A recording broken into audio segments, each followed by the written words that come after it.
¿Qué tal? ¿Cómo están? Nos da gusto recibirlos para esto que es el anuario, los 10 momentos en la vida de México en los últimos 12 meses, en 2023. Y el día de hoy vamos a hablar sobre la izquierda.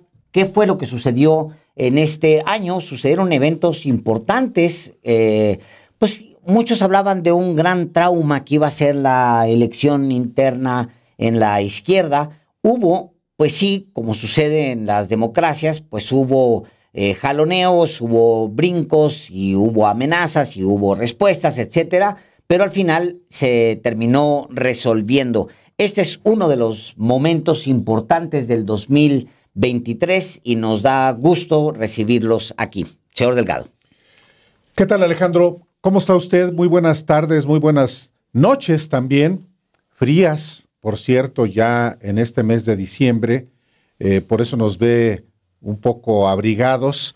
¡Ay, caray! ¿Te quitaste la chamarra? No, señor, yo no llegué con ninguna chamarra. ¿Cómo? Tú no, señor. ¿Dónde la aventaste? No aventé a ningún lado. ¿Tú crees que este cuerpo rozagante necesita de chamarras y trapos en el cuello? No, señor. Aquí enfrentamos el frío con valentía y buen humor. No, pues yo también lo enfrento con buen humor, pero abrigado. Pues sí. Pero mira. Está haciendo. Claro, ahí pues es que ya. Está la Navidad. Ya estamos. Ya hay Navidad aquí. Estabas cante y cante hace ratito. Cantan feo. Sí, efectivamente. Uno de los momentos claves de este 2023 fue que la izquierda logró conjurar un conflicto. Un conflicto que ciertamente no existió en 2018, porque quién dudaba que el candidato presidencial del naciente partido político Morena iba a ser otro que Andrés Manuel López Obrador. En 2012, en la elección previa, hubo una encuesta y aun cuando también Marcelo Ebrard refunfuñó, acató finalmente que el candidato presidencial era también López Obrador. En el 2006, pues ya no hubo mayor discusión porque fue Andrés Manuel López Obrador, ya no le alcanzó a Cuauhtémoc Cárdenas para su cuarta candidatura presidencial, que nadie le disputó en el 2000 y antes en 1994 y antes en 1988. Retrocedo tantos años porque han tenido la izquierda solamente 2 candidatos presidenciales en 30 años. En 2024 será la primera ocasión en que no solamente sea una mujer la candidata, que además no provenga del PRI, y en tercer lugar, que sea diferente a las 6 candidaturas presidenciales previas. Es un cambio notable también, Alejandro. Es muy interesante lo que dices, Álvaro. 3 candidaturas en realidad. 2 que se han tenido históricamente y esta última que es la candidatura de Claudia Sheinbaum. Fíjate cómo evoluciona de Cuauhtémoc Cárdenas a Andrés Manuel López Obrador, de Andrés Manuel López Obrador a Claudia Sheinbaum. Yo diría, de la candidatura de Cuauhtémoc Cárdenas era un hombre que había crecido en el sistema, Álvaro. Sí. Era un hombre que se había hecho en el sistema. Bueno, para no ir tan lejos, había nacido un 1 de mayo, Día del Trabajo. Su padre andaba arengando a las multitudes y el general Mújica es quien en realidad lo ve primero que su padre y le marca por teléfono a Lázaro Cárdenas para avisarle: Lázaro, aquí estoy viendo, es niño, ¿no? Sí. Imagínate, desde ese momento mismo es un hombre que es parte de la historia, pero también de un viejo sistema. Ahora, Andrés Manuel López Obrador, si bien es cierto, viene del PRI y hace una carrera en la izquierda partidista, lo cierto es que también es un individuo formado dentro de los movimientos sociales. Ahora, ya Sheinbaum es una hechura completa de los movimientos urbanos y diría una cosa más, Álvaro, que es una hechura de la izquierda urbana en resistencia, de los movimientos urbanos en resistencia. Esa es la hechura de donde viene Claudia Sheinbaum. Entonces, sí hay una evolución muy interesante, incluso por el tema de ser una candidata mujer. Por ser una candidata mujer, por ser una mujer que jamás militó en el PRI, por ser además científica y no ingeniera como Cuauhtémoc Cárdenas o politóloga como Andrés Manuel López Obrador. Estuvo latente, hay que decirlo, en este proceso interno de Morena, sí, la posibilidad de que pudiera haber un aspirante presidencial de la izquierda procedente del PRI, el del Marcelo Ebrard. Y claro que buscó ser el candidato presidencial, siendo él también, pues, hechura del propio sistema del que proceden Cuauhtémoc Cárdenas y Andrés Manuel López Obrador. No, yo sí pienso que hay una diferencia y hay un cambio cuantitativo y cualitativo, sobre todo el segundo, con Claudia Sheinbaum como candidata. Su familia viene de la oposición de izquierda, participante en el movimiento estudiantil de 1968, y ella misma, como estudiante y como profesora, ha participado en movimientos a favor de la educación pública, como en el caso de la huelga de la UNAM 1986-1987. Ella misma es producto de la educación pública y el hecho de que tenga estas características sí hace que se perfile una candidatura muy peculiar, pero al final lo que nos parece a nosotros relevante en este, que es uno de los 10 momentos más importantes de 2003, es que se conjuró la ruptura.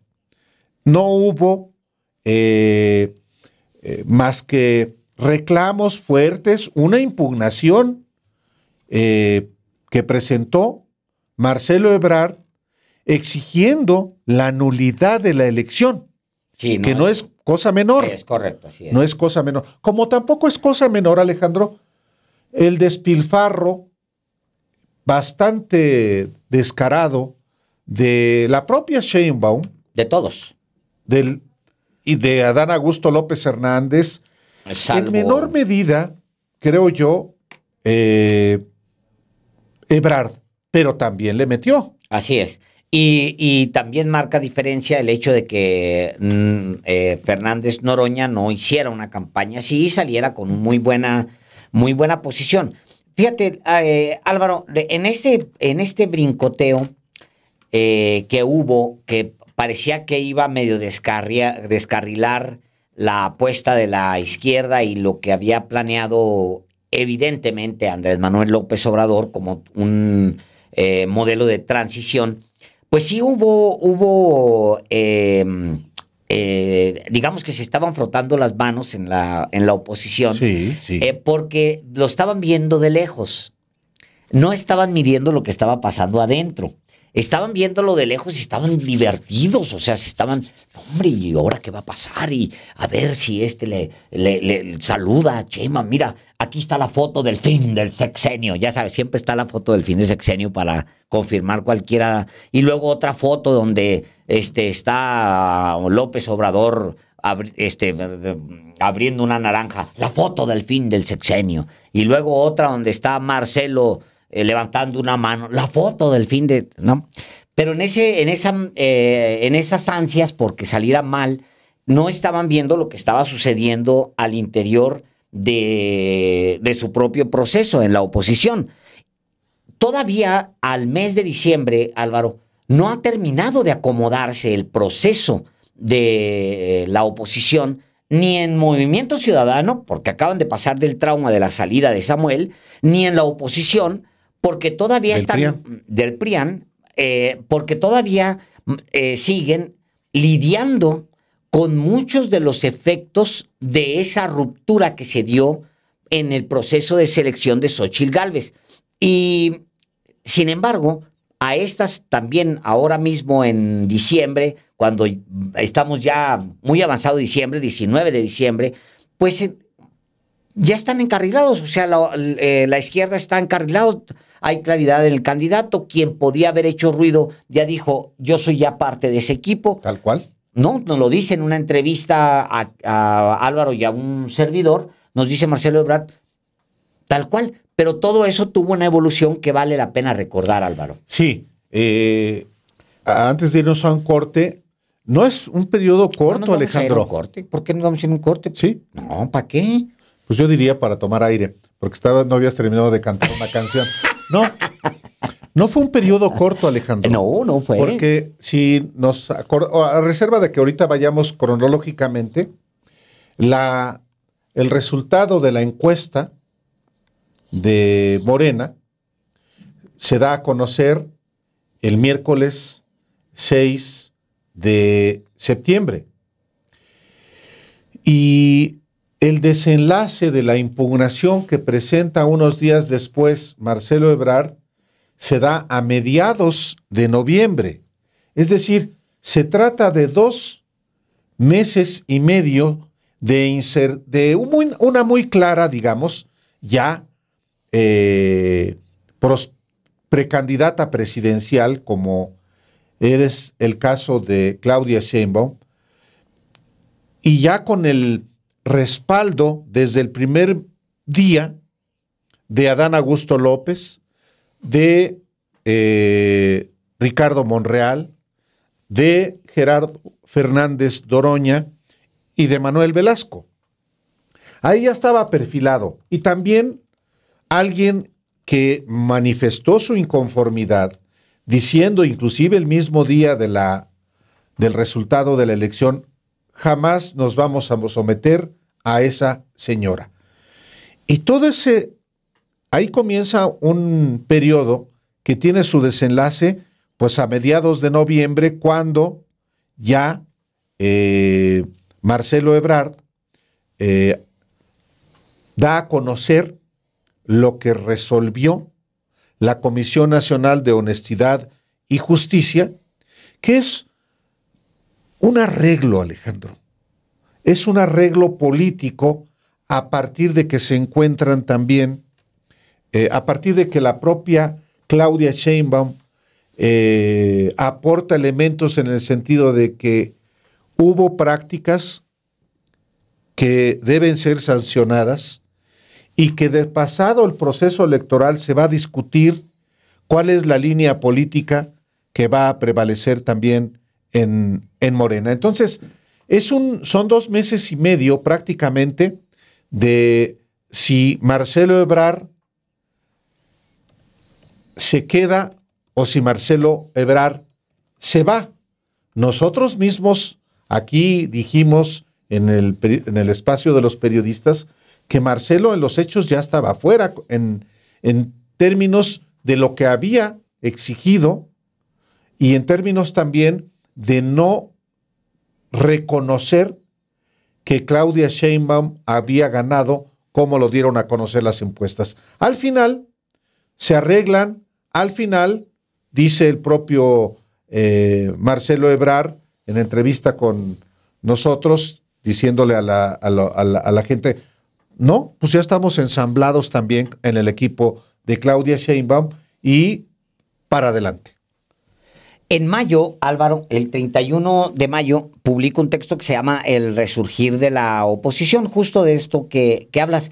Yo lo que decía en mayo, frente a la posibilidad de que hubiera una ruptura, muchos pensamos, bueno, si Marcelo Ebrard va a causar una ruptura al interior de Morena, quizá, dado que es un animal político, valdría la pena que él razonara bien sus escenarios.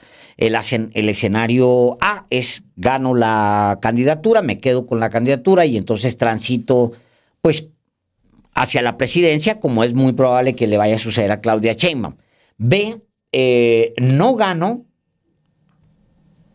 concedo y me quedo. No, eran como los dos escenarios. Y el C era, me voy a la oposición y enfrento. Yo lo que decía en mayo, decía, bueno, sin mencionar necesariamente a Marcelo, decía, algunos creen que la única opción es que se dé un desprendimiento desde Morena e incluso para eso habrá ciertas condiciones.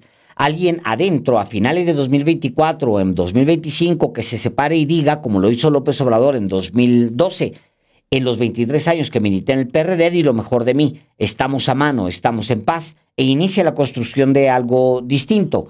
Decía yo, pero esto plantea una cascada de dudas. La primera es quién puede ser esa figura y la segunda es si tendrá suficiente fuerza para que no se sienta como un salto al vacío, una traición o un deseo de poder ciego que no atiende el daño que se causa en el proceso o sin medir las consecuencias. Porque incluso cuando AMLO se atrevió a dar un salto, nunca fue al vacío. Su red era amplia, miles de manos lo cargaban para que nunca tocara suelo. Yo decía, alguien que se desprenda de Morena deberá primero pasar la elección interna y también la general, porque de otra manera se verá como un berrinche. En mayo, decía yo, y los berrinches rara vez funcionan porque no imprimen confianza, porque no son parte de un plan grande y ambicioso, sino de una actitud visceral. Alguien que se desprenda de Morena deberá esperar que López Obrador se haya retirado y deberá buscar un nuevo espacio en el espectro político también, aceptarse más hacia el centro o de plano de derecha si es que quiere captar los votos que han abandonado al PRIAN primero y comerse a otros que quedan en medio que no ven a Movimiento Ciudadano como un partido realmente viable. Había eso en el ambiente.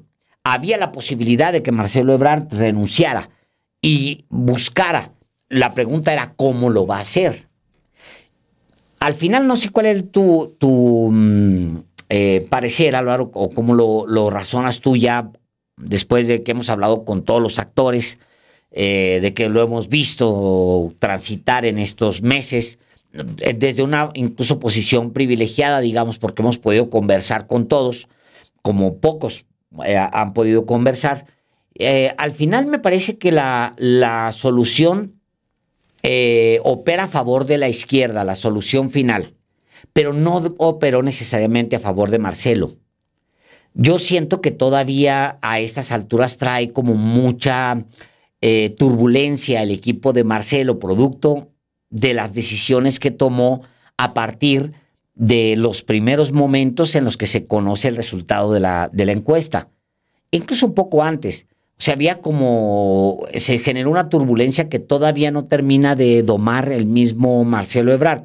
Sí se solucionó a favor de la izquierda, no necesariamente se solucionó de la mejor manera para Marcelo. Hombre, pues se resolvió con claramente la aceptación de Marcelo Ebrard de que la candidata es Claudia Sheinbaum. Y, digamos, lo que Marcelo Ebrard acepta es eso, pero también con esa aceptación busca que su equipo, que sus allegados, que lo que dice representar que es una segunda fuerza, sea reconocida. Eso eventualmente puede ser reconocido de manera parcial, Alejandro, porque están en curso todavía definiciones de candidaturas a diputados federales, a senadores. Él mismo está en un curso todavía de si acepta o no ser senador y cuál será también su papel o cuál será también una responsabilidad que tenga. Puede no ser senador, puede no ser secretario de Estado, puede no ser alguien que tenga un cargo o una responsabilidad. Lo que él quiere ser, sin embargo, es un factor de poder en Morena. Dice él, para ser candidato en 2030.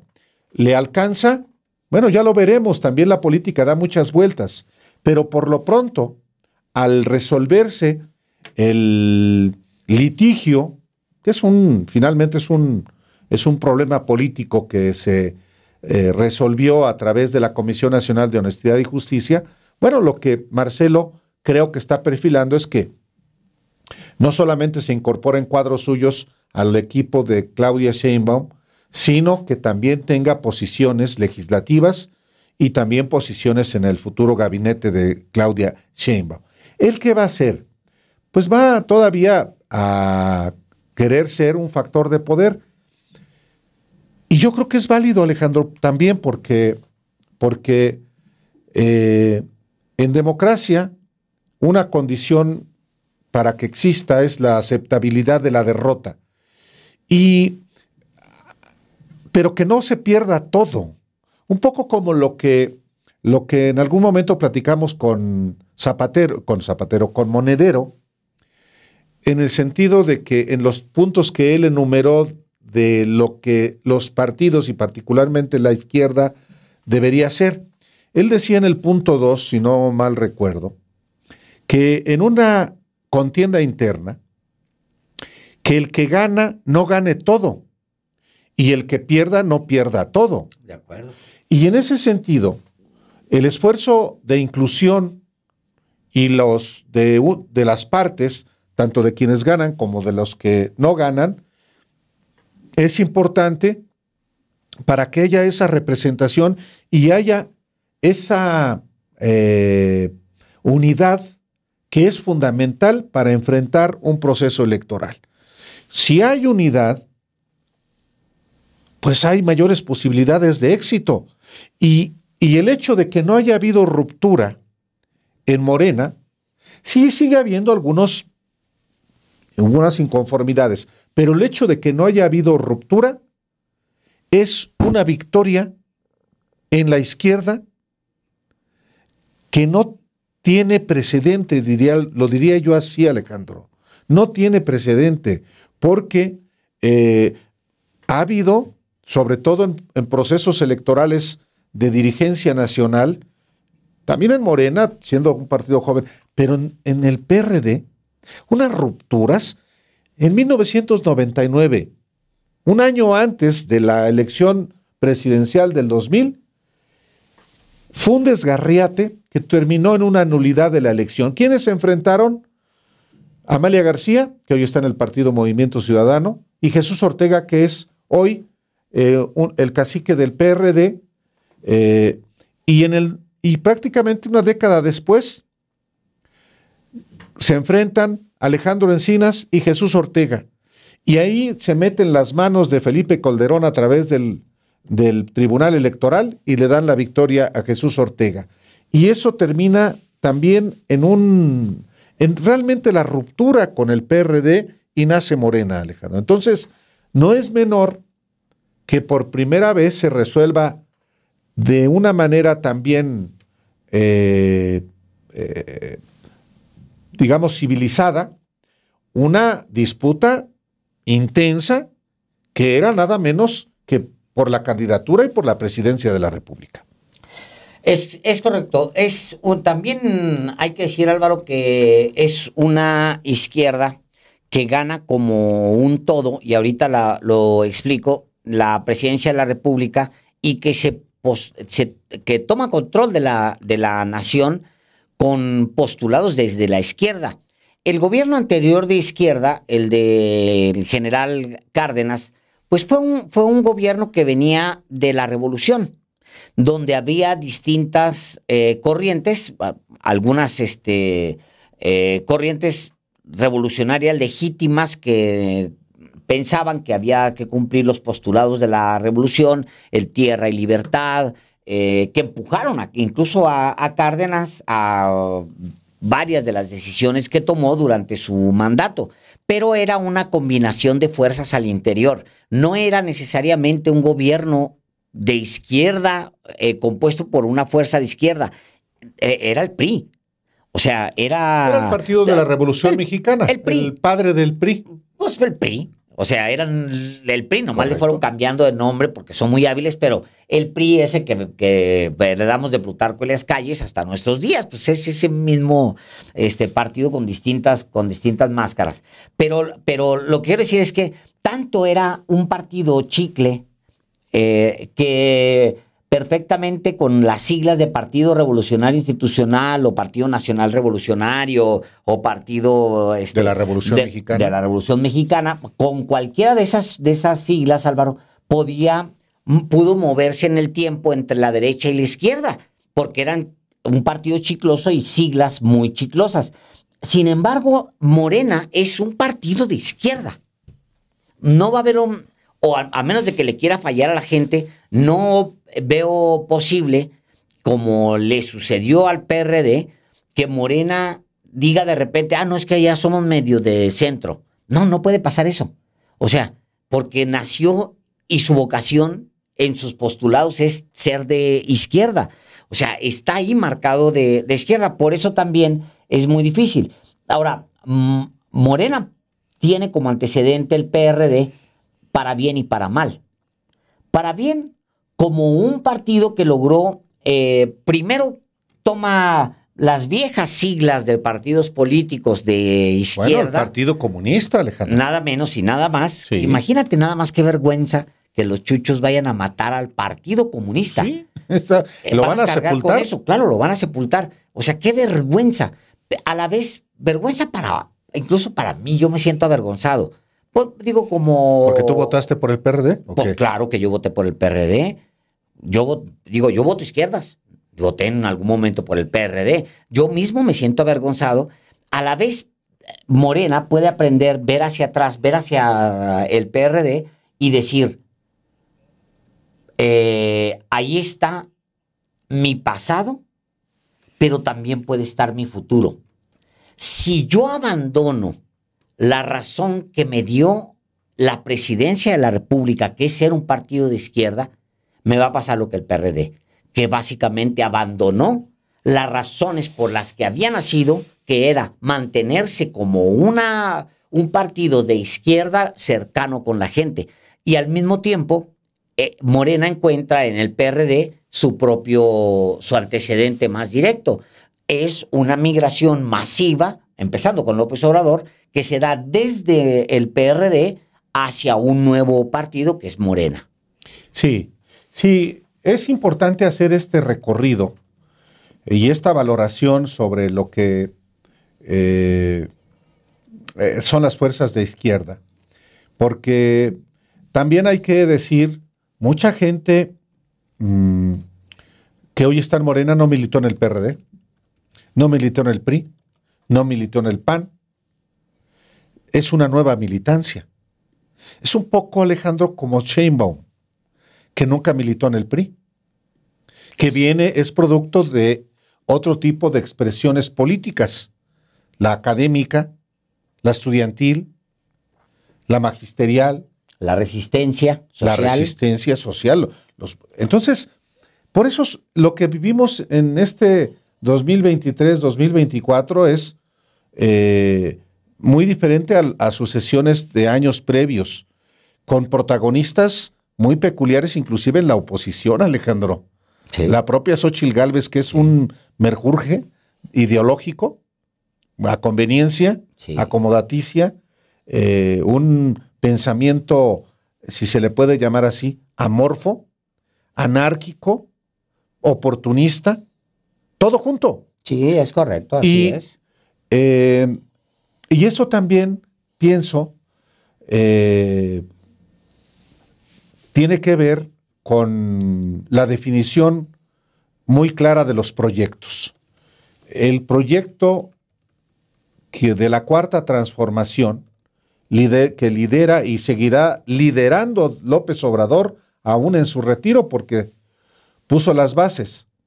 Y el proyecto de la oposición, que no termina de definirse o de aceptarse. Hay un proyecto de izquierda, hay un proyecto de derecha, hay un proyecto progresista y hay un proyecto conservador. Y en el proyecto conservador entra no solamente el PRIAN, sino el Partido Movimiento Ciudadano. Porque el propio MC es amorfo, Alejandro. De pronto, cuando se alía con López Obrador, sí, claro, era progresista, socialdemócrata. Cuando se alía con el PAN en 2018, se derechiza. ¿Hoy qué es? Pues eran unos zapatos, unos tenis anaranjados. Es eso. Nada más. Entonces, por eso es importante definir los proyectos. Y por eso el proyecto más acabado, al que le está haciendo ajustes para enriquecerlo, para consolidarlo ya con su propio liderazgo es lo que está haciendo Claudia Sheinbaum, convocando a la deliberación a sectores inclusive que se habían sentido desplazados por o ignorados o ninguneados o maltratados por López Obrador. Sí, claro. Entonces, eso es lo que yo advierto en este nuevo proyecto. En el proyecto de la oposición, particularmente del PRIAN, es la anarquía, Sí. es la desconfianza inclusive entre ellos mismos, el desdén y el reconocimiento de la derrota de antemano. Sí. Es reconocimiento anticipado de la derrota. La derrota que se materializa, que se consuma en 2023, a pesar de que la elección es el de 2024. Sí, correcto.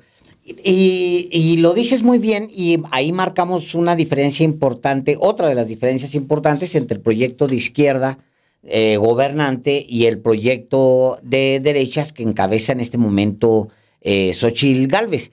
Se le atribuye a Marx, no a Carlos, sino a Groucho Marx, una frase que dice: estos son mis principios, pero si no te gustan, tengo otros. ¿No? Esa es Sheinbaum al final. Digo, Xóchitl.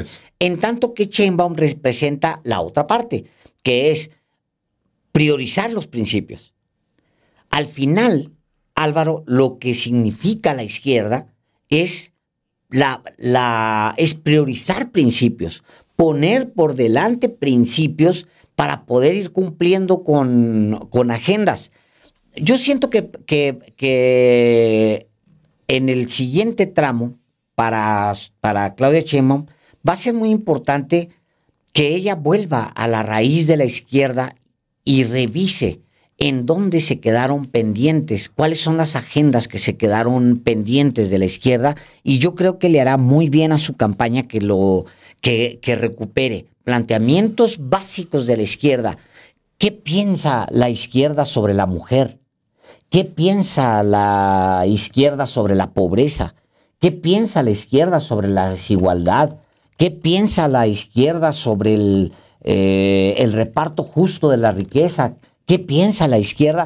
Y a partir de ahí decir, bueno, este es el proyecto del presidente López Obrador. No voy a poder hacer una calca porque entonces le voy a fallar a todos. Hay cosas que tengo que mantener, por supuesto que debo enfatizar. Los programas sociales, el regresar a los ancianos, a ciertas comunidades, a los que menos tienes, de empezar a rebotarles bienestar. Bañar las comunidades de bienestar, empezar a compartir todo esto. Pero hay otras partes donde López Obrador no tuvo ni siquiera el tiempo y no estaba en sus prioridades hacerlo. Incluso te diría, aun cuando había la voluntad con el tema de la guerra, de recuperar del pasado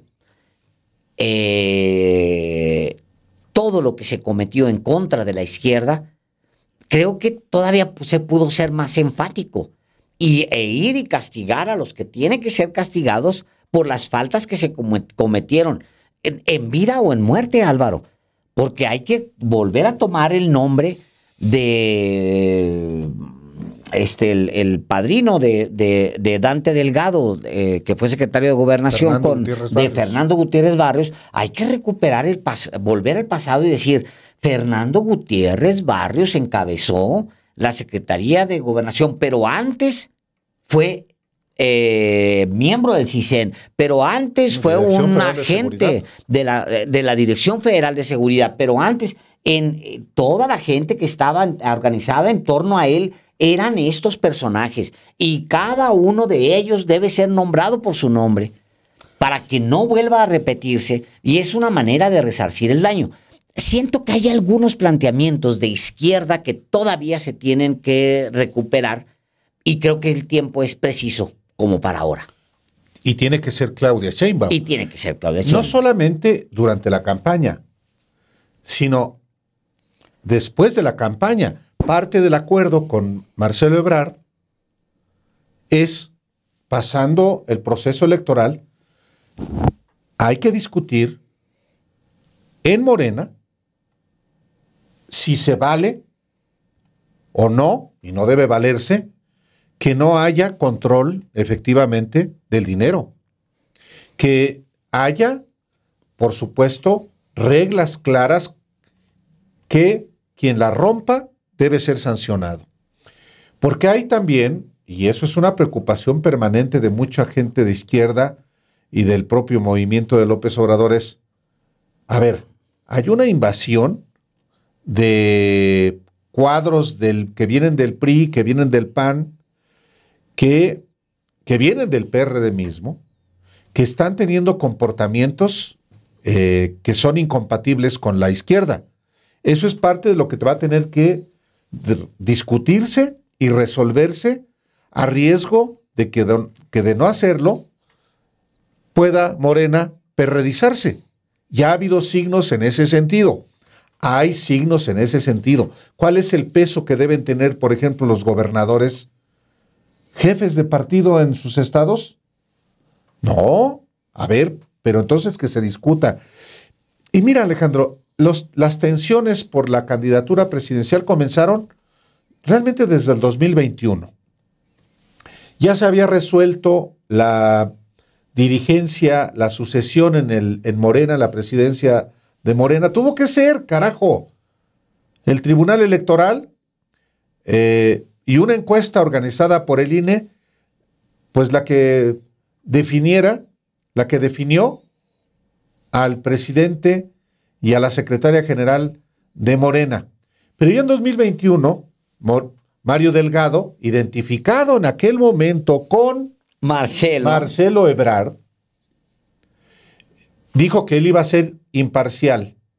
Y en efecto se veía a Mario Delgado como alguien inclinado a Marcelo Ebrard. Por eso, un sector, sobre todo el procedente de la izquierda, impulsó a Porfirio Muñoz Ledo como el candidato para la presidencia de Morena.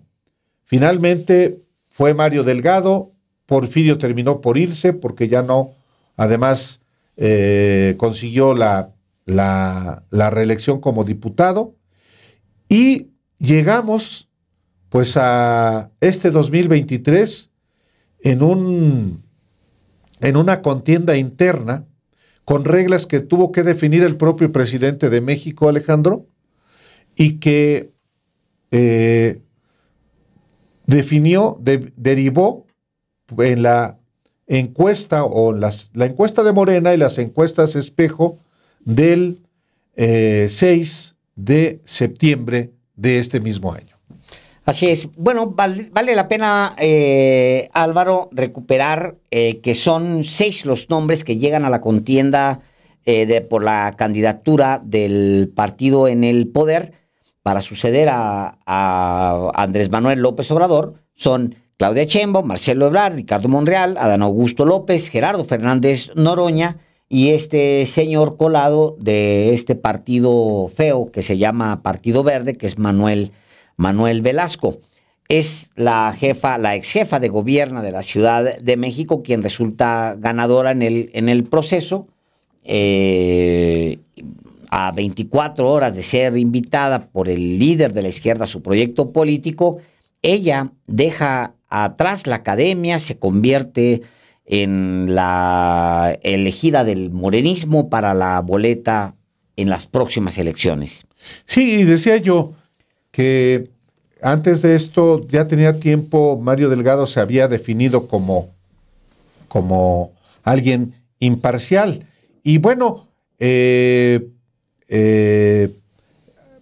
durante esta etapa, que fue una etapa muy complicada, Alejandro, porque fue en junio que comienza todo. A mitad del año se comienza los recorridos por el país con financiamiento del propio Morena. Se acuerda en el Consejo Nacional la convocatoria, se firma un compromiso por parte de los aspirantes y la exigencia que había sido permanente de Marcelo Ebrard de que hubiera piso firme en la contienda. Una exigencia a la que se sumó también Ricardo Monreal, después de que decidió que buscaría la candidatura presidencial. Y bueno, hay un conjunto de recorridos, cada uno hace recorridos por todo el país, justamente para buscar ser favorecidos en la encuesta que se levantó pues a principios de septiembre, el 4 de septiembre, exactamente cuando también Xóchitl Gálvez fue declarada ganadora de la encuesta, no de la consulta que había ofrecido, y se convirtió ella primero en la pues abanderada del PRIAN a la presidencia de la República. Hay un reclamo que se suma al de Marcelo Ebrard y que no es menor por las consecuencias que tiene internamente y por las consecuencias que tiene para él, y es el de Ricardo Monreal. Allá durante casi todo el proceso se quejó de que desde el gobierno se empujaba a Claudia Sheinbaum, se le solapaba desde el partido y se le quería imponer desde la presidencia de la República. Es una elección de Estado, dijo Ricardo Monreal, lamentablemente. Ojalá no se dé, ojalá se detengan, ojalá reflexionen, porque le harán daño, mucho daño al partido, decía Ricardo Monreal en una conferencia de prensa en San Luis Potosí, pero fue algo que vino repitiendo durante mucho tiempo. Él hablaba de una elección de Estado y decía incluso que Claudia Sheinbaum estaba operando en contra de él, que había bots atacándolo y que él era víctima de una intención de destruirlo. Eso es lo que planteaba Ricardo Monreal. Al final, bueno, terminó acomodándose también. Pues terminó acomodándose porque el resultado de la elección lo colocó en el penúltimo lugar. O sea, solamente por arriba de Manuel Velasco. Como fue también tremendo para Adán Augusto López Hernández, que fue desplazado del tercer lugar por Gerardo Fernández Noroña. Y esto, digamos que también condicionó que cada uno de ellos le levantara la mano a Claudia Sheinbaum, a excepción de Marcelo Ebrard, que tras la encuesta que se anunció el 6 de septiembre, él dijo que no se iba a someter nunca a esa señora, refiriéndose a Claudia Sheinbaum. Y ese mismo día, aquí se lo informamos, después de que Malú Micher, la senadora, fue supuestamente golpeada por policías y agentes de seguridad a las afueras del World Trade Center, fue cuando Marcelo Ebrard, pues en los hechos, anunció que no iba a reconocer los resultados. Eso ocurrió en ese mismo 6 de septiembre y dijo Marcelo Ebrard: repudiamos el uso de la fuerza en su contra. Jamás pensé vivir algo así en mi propio partido. Y hay un momento que también les llama cobardes a Mario Delgado, presidente de Morena, y a Alfonso Durazo, el gobernador de Sonora, presidente del Consejo Nacional. Recordemos ese momento que forma parte de lo que entonces parecía perfilarse como una ruptura.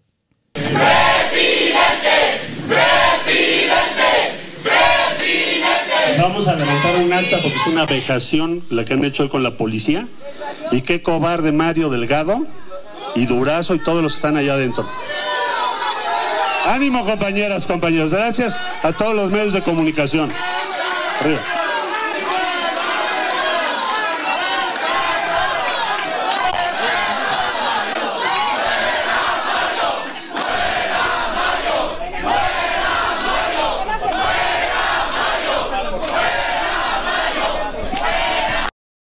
Ese es el 6 de septiembre. Ese mismo 6 de septiembre es un día complicado porque se está dando a conocer el resultado de la encuesta para la coordinación nacional de los comités de defensa de la Cuarta Transformación, que es básicamente la candidatura presidencial desde la izquierda. Es ese momento en el que el diario español El País consigna, Álvaro, el no nos vamos a someter a esa señora, que marca el siguiente momento de Marcelo Ebrard.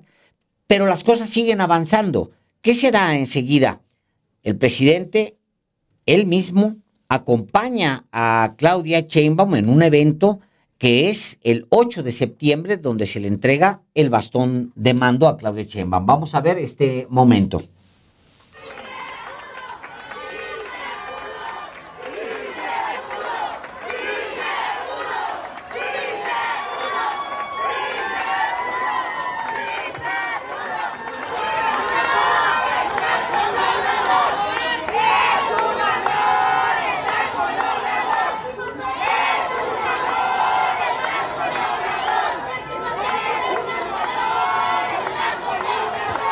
Tomo este bastón de mando, representación de los valores más profundos de nuestra historia viva, de los pueblos indígenas.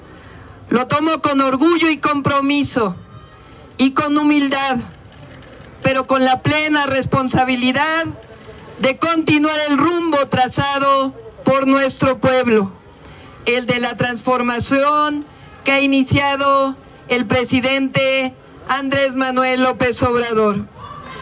Tengan la certeza que voy a estar a la altura de las circunstancias, que vamos a caminar juntos y juntas, en unidad, y que jamás traicionaré el anhelo de seguir construyendo un México aún más justo, fraterno, soberano, libre y democrático. Licenciado Andrés Manuel López Obrador, dirigente de nuestro movimiento, presidente de la República, estamos orgullosos y orgullosas de caminar junto a su liderazgo incansable.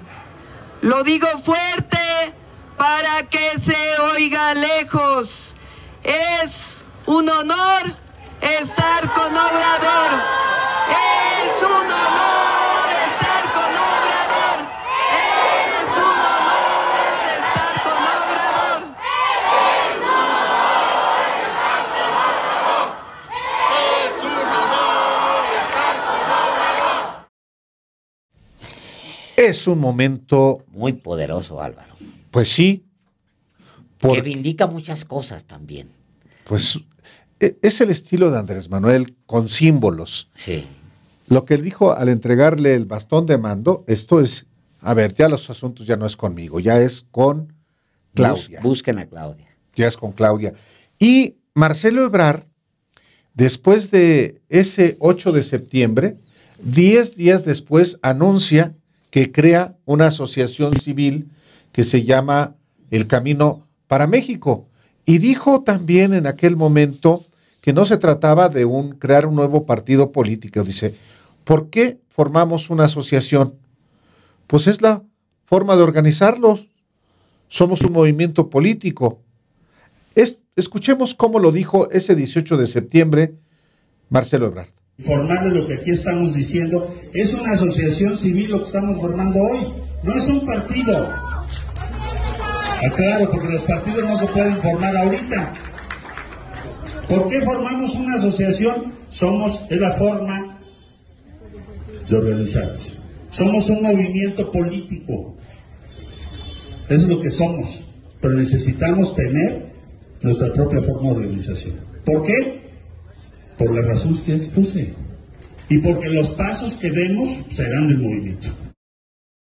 En esa vorágine de eventos, apenas 6 días después de que Marcelo Ebrard presenta este movimiento, el movimiento que ya se conocía que se llamaba el Camino de México, pero él lo oficializa como una sociedad.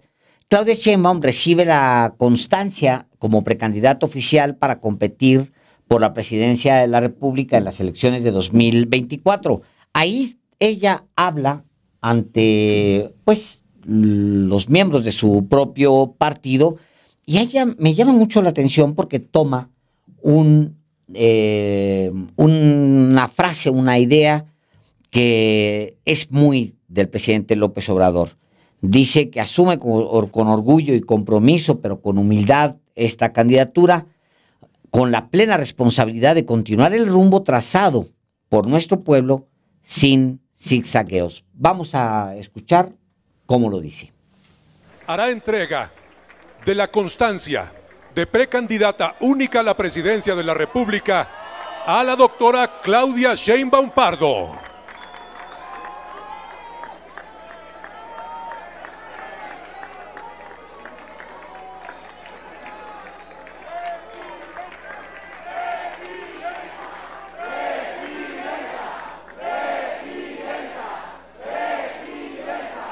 Asumo la precandidatura a la presidencia de la República por Morena, el Partido del Trabajo y el Partido Verde con orgullo y compromiso, con humildad, pero con la plena responsabilidad de continuar el rumbo trazado por nuestro pueblo, sin zigzagueos.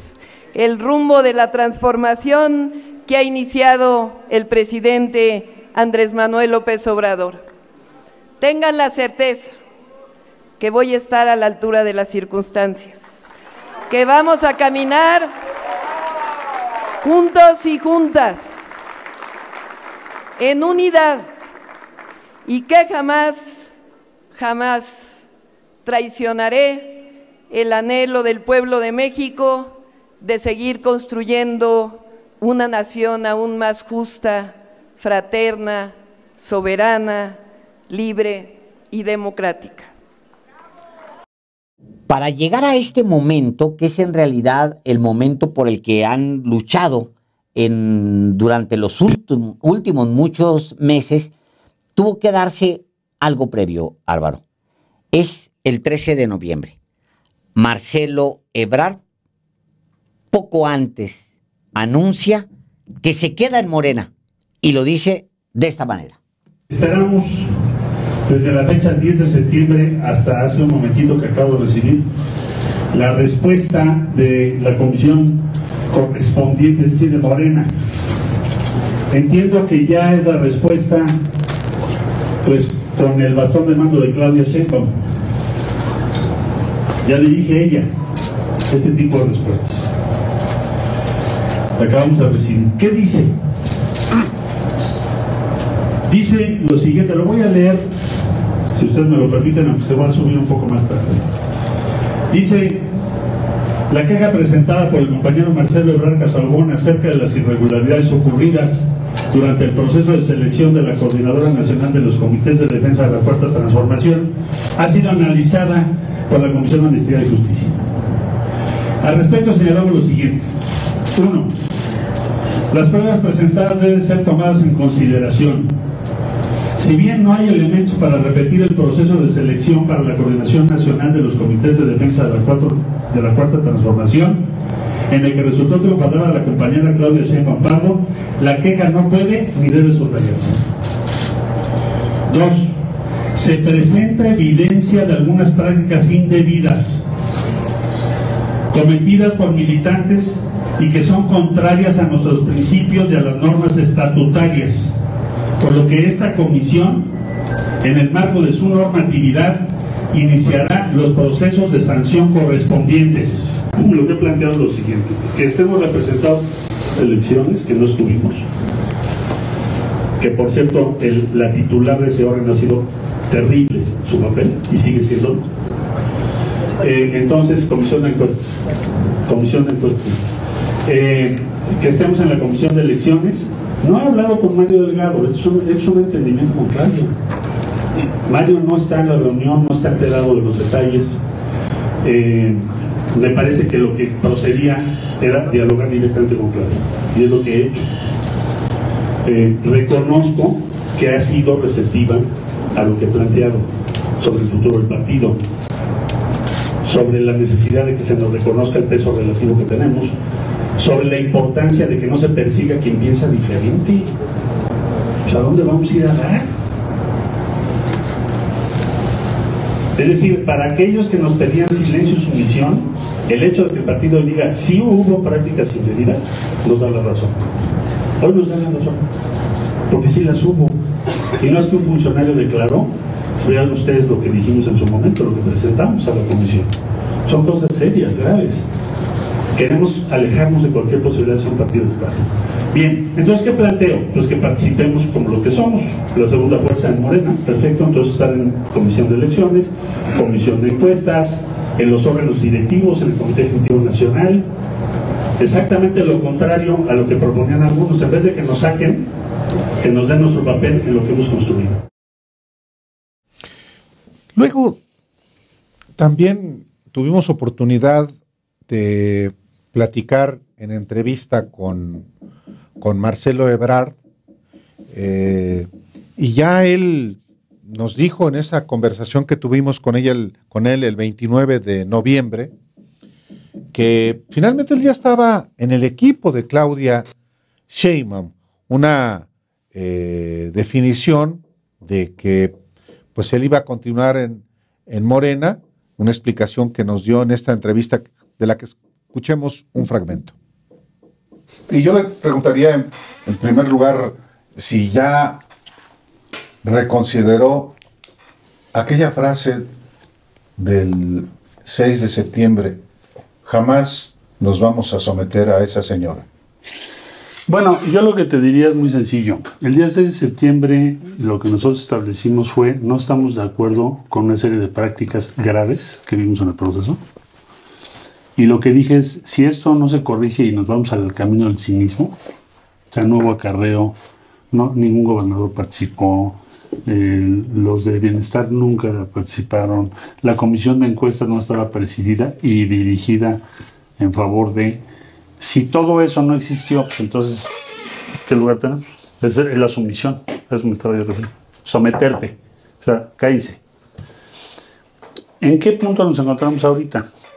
Se produce un documento de Morena que me parece a mí que es importante, porque es un documento, ¿no?, incluso desde su fraseología y estructura, diferente a lo que cabe esperar. Normalmente te mandan de acuerdo a los artículos, quién sabe qué era. Entonces, el documento se titula El futuro de Morena, que en realidad es la discusión de fondo. Se dice sí hubo prácticas que son indebidas. Que se van a sancionar. Se tienen que sancionar. 2, no queremos que ese sea el futuro del partido, movimiento. Y 3, pasada la elección hay que sentarnos a ver esto hacia dónde va. Pues yo creo que eso es un dato mayor. Es decir, lo que no tuvo Mújica en 39.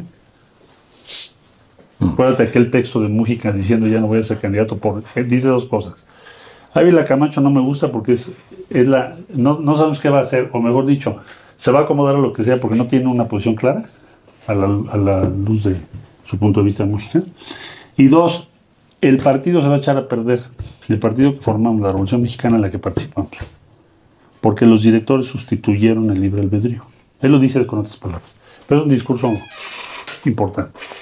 Entonces, el texto con el que nos contesta la comisión, yo creo que refleja claramente cómo piensa la doctora Sheinbaum.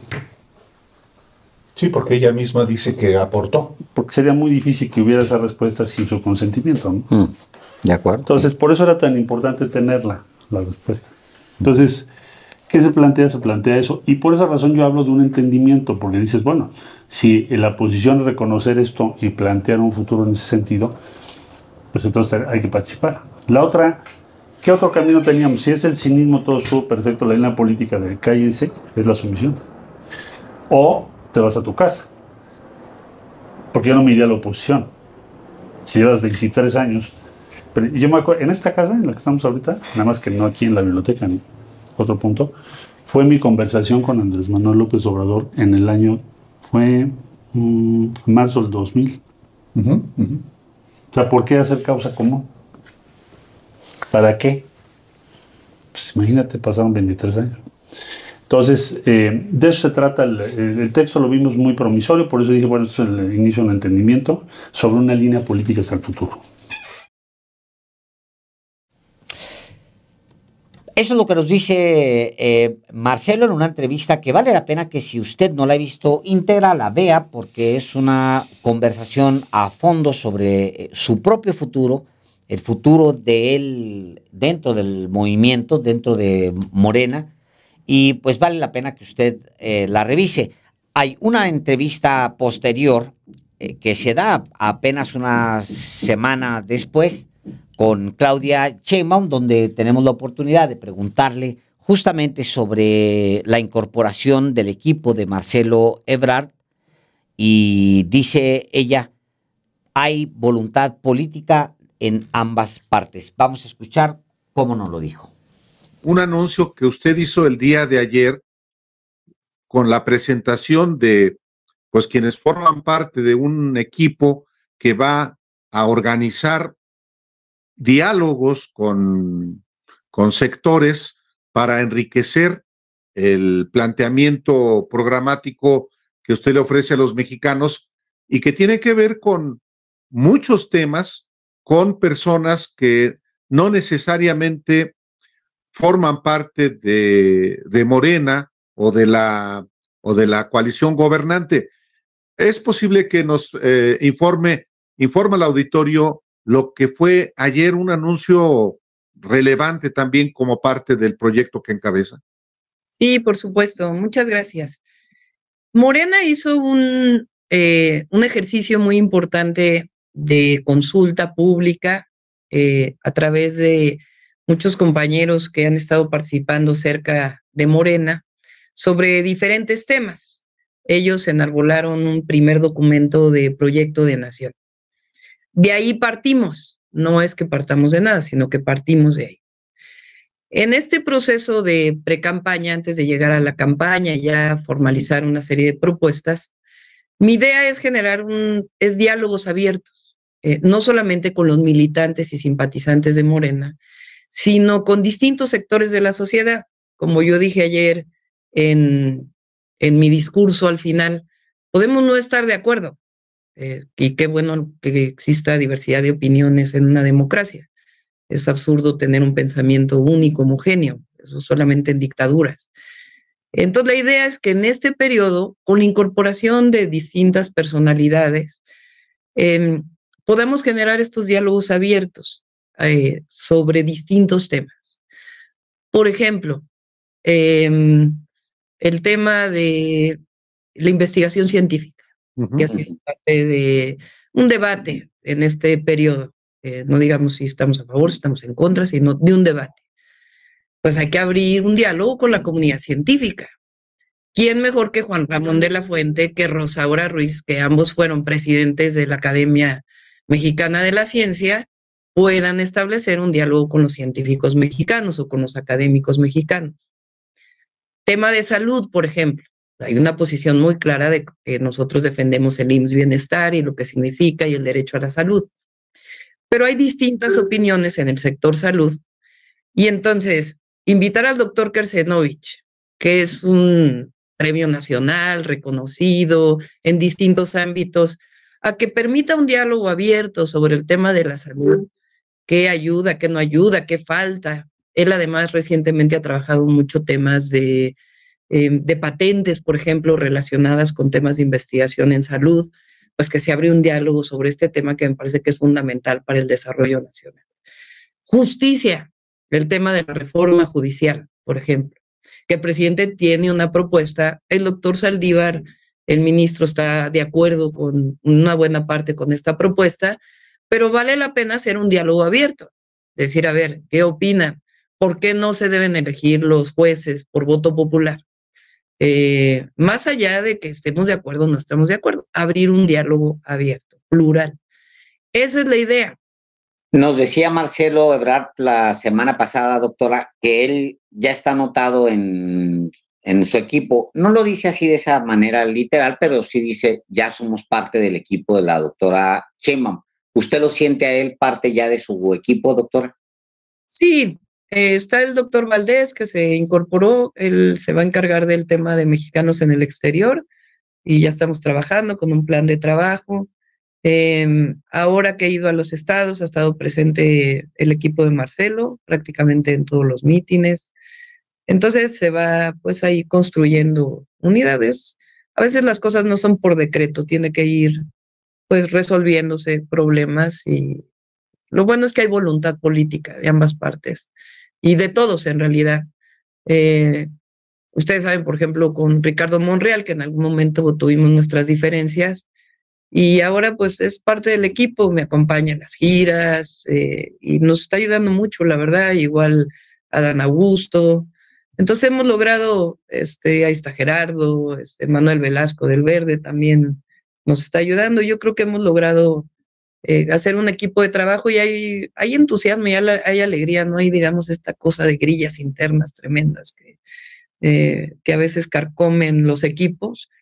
Y esa es la manera más que yo trabajo, ¿no? Soy muy estricta, eso sí, pero busco generar empatía entre todo el equipo.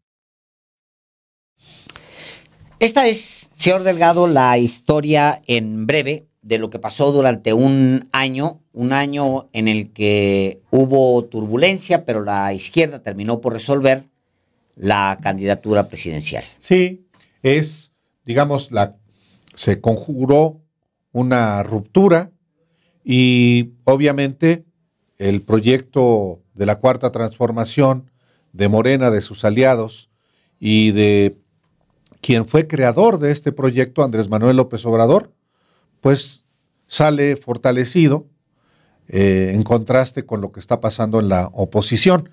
Y no fue tarea sencilla con todos los antecedentes que ha habido en la izquierda, pero no hubo esa ruptura que pues se presagiaba. Al final, con negociación, con política, se unifica la alternativa de izquierda para nuestro país y llega en ese sentido más fortalecida a la elección de 2 de junio de 2024. Le agradecemos que nos haya atendido en esta que es una emisión especial, uno de los 10 momentos que marcaron al 2023. Felices fiestas.